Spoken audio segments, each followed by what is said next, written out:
المتألق في نهائية كأس العالم قطر 2022 رئيس الجامعة الملكية المغربية لكرة القدم السيد فوزي القجع.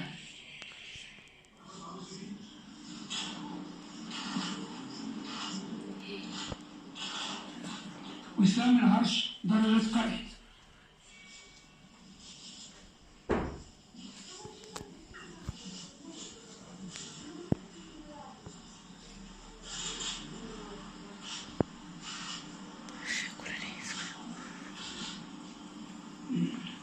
الناخب الوطني السيد وليد الركراكي. استقبال الملكي لمدرب المنتخب الوطني وليد الركراكي الذي استطاع في زمن قياسي بضعة أشهر من تكوين فريق من اللاعبين يتمتع بالتماسك والروح القتالية. وسام العرش درجة قائد.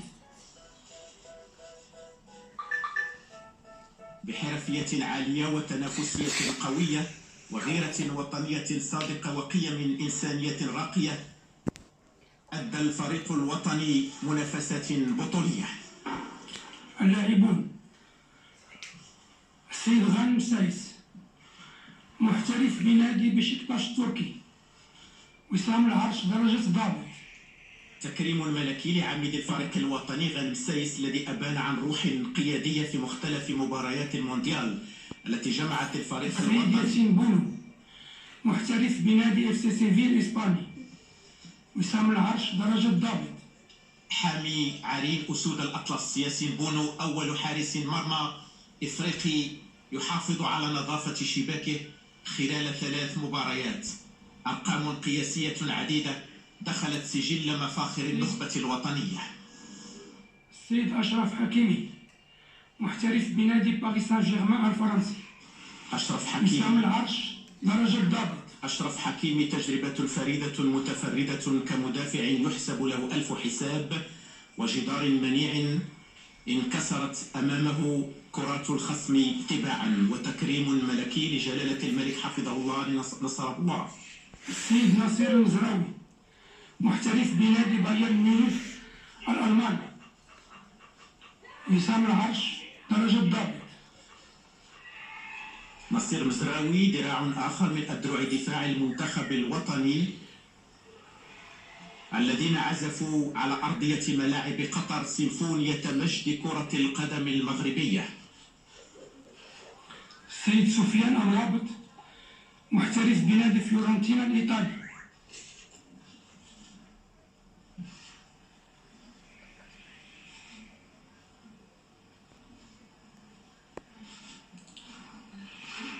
وسام العرش درجة ضابط.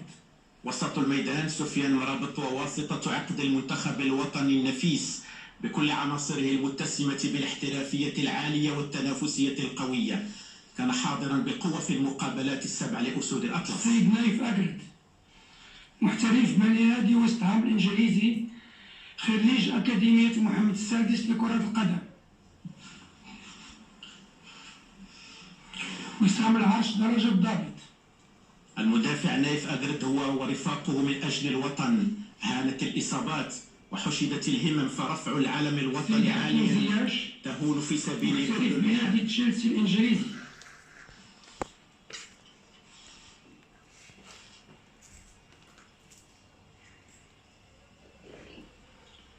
وسام العرش درجة ضابط.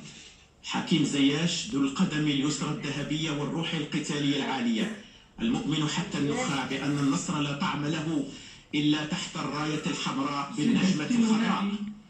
محترف بنادي أنجي الفرنسي خريج أكاديمية محمد السادس لكرة القدم.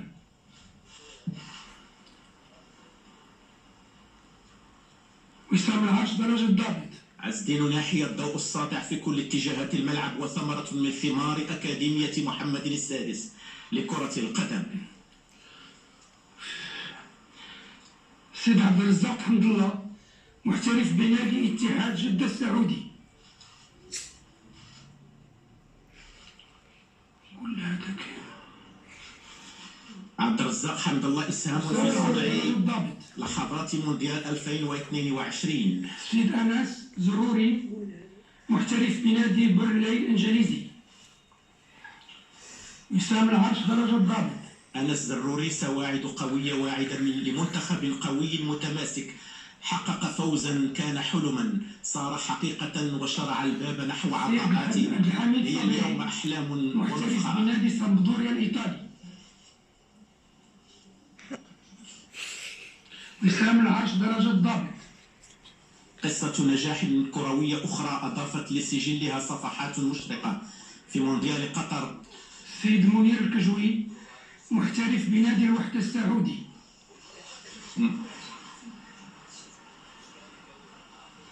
وسام العرش درجة الضابط. منير الكجوي شباك مرمى ملعب تمامة ستظل شاهدة على بلائه الحسن في مباراة المغرب ضد بلجيكا. محترف بنادي كوينز بارك رانجرز الإنجليزي. وسام العرش درجة الضابط. إلياس الشاعر نصف نهائي كأس العالم كان حلما واللعب من أجل الوطن هو الفرصة لتقديم محترف بنادي تولوز الفرنسي.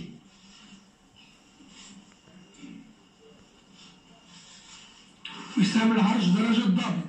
زكريا بوخلال عزيمة وإرادة لمهاجم لا تفتر وإن وصلت إلى شباك الخصم وحققت الهدف فالعود والمسير من جديد نحو الشباك هو الأمل. محترف بنادي ستاندارد دو ليج البلجيكي. وسام العرش درجة الضابط. سليم أملاح شغف قوي بالقميص الوطني وإرادة تتحدى الصعاب لتشريفه والشرف باقتدائه. محترف بنادي أوساسونا الإسباني.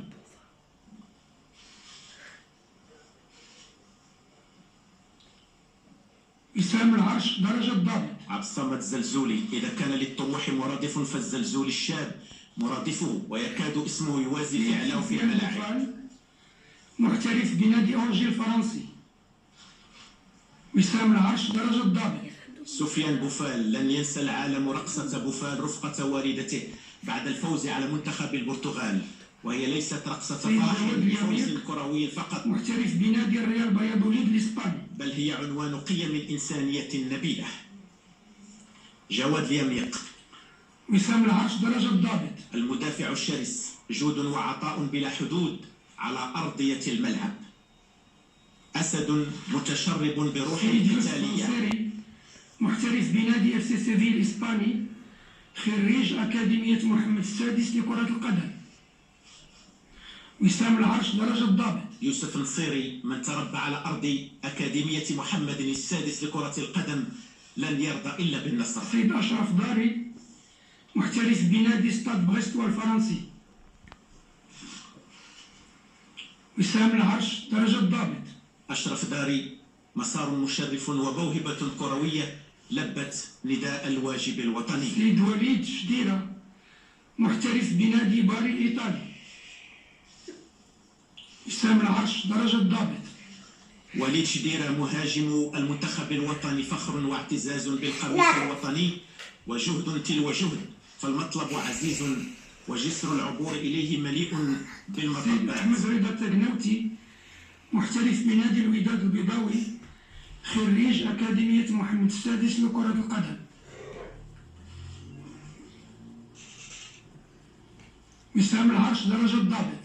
أحمد رضا التقناوتي حارس بمؤهلات عالية فالأرضية التي أنبتته هي أرضية أكاديمية محمد السادس لكرة القدم. محترف بنادي جانك البلجيكي.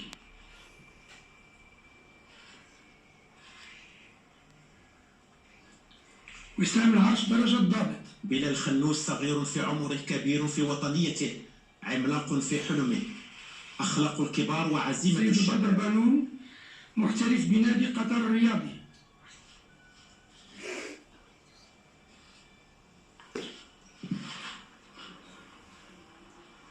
وسام العرش درجة الضابط. بدر بانون احترافيته وأخلاقه العالية وقود وطنيته التي يضخها قلب الناطق بحب الوطن. محترف بنادي الوداد البيضاوي. وسام العرش من درجة الضابط. يحيى عطية الله الإدريسي لأن الهدف واحد وقبله الحلم واحد فإن الموعد أصبح واحد أيضا وعلى أرض واحدة تجسدت الإرادات. السيد يحيى جبران محترف بنادي الوداد البيضاوي.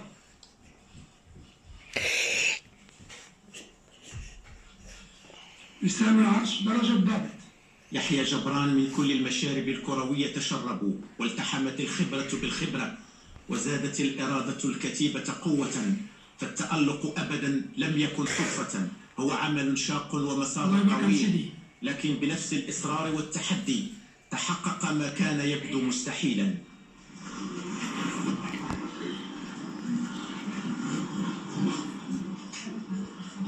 استقبال ملكي سامي يخصص لأعضاء المنتخب الوطني لكرة القدم، وجلالة الملك حفظه الله محفوفا بصاحب السمو الملكي ولي العهد الأمير مولاي الحسن، ومرفوقا بصاحب السمو الملكي الأمير مولاي رشيد، وصورة للتاريخ، تاريخ مجيد حافل بالبطولات، إنجاز تاريخي عظيم حققته النخبة الوطنية خلال نهائيات كأس العالم بقطر 2022، مسار متألق أبهر العالم، وأرقام قياسية دخلت السجل الذهبي لكرة القدم المغربية، ولن تكتمل صورة الفرح والاعتزاز هاته إلا بأمهات أنجبن رجالا أسودا حرص جلالة الملك حفظه الله على إشراكهن في هذه الملحمة الوطنية والصورة التذكارية، عربون اعتراف لما بذلنه في تربيتهم على الأخلاق العالية والإنسانية قبل الأخلاق الرياضية الكروية.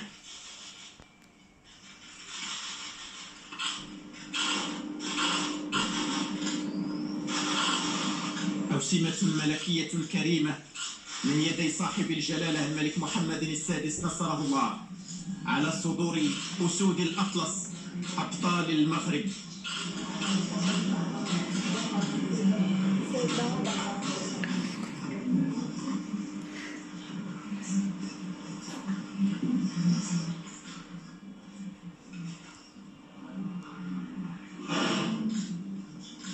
كرة القدم الوطنية قالت كلمتها في مونديال قطر 2022.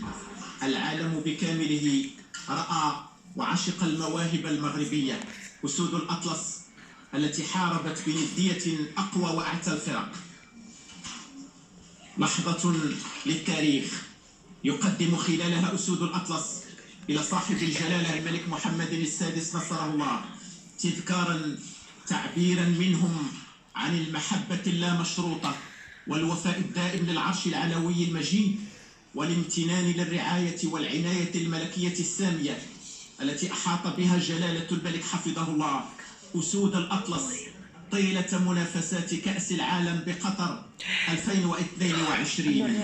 هو امتنان وشكر حفظه الله الرياضة والرياضيين، والتي أثمرت سياسة رشيدة رفعت من شأن الرياضة الوطنية عاليا، وحققت بفضلها مكاسب وإنجازات للتاريخ تشكل مفخرة أجيال وأجيال. هي عناية يوليها جلالة الملك حفظه الله لكافة المجالات والميادين، حرصا من جلالته على ضمان التقدم والتطور الشامل والعيش الكريم لكافة المواطنين، وضمان الصورة المشرفة اللائقة بمغرب التاريخ، مغرب الأمجاد والإنجازات العظيمة.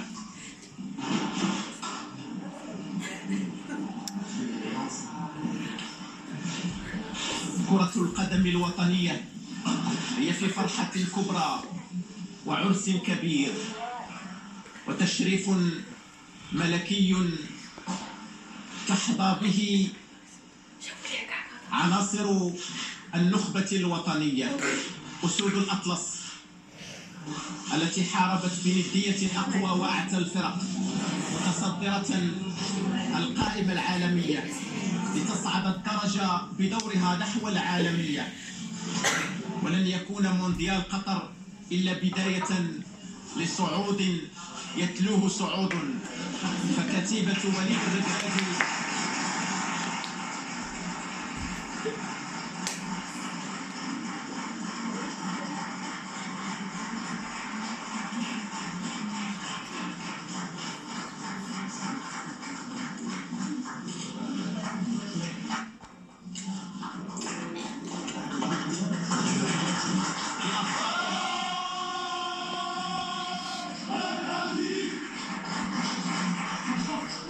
كتيبة وليد الركراكي بأبطالها تعد بالعطاء الكثير وبالإنجازات الكثيرة.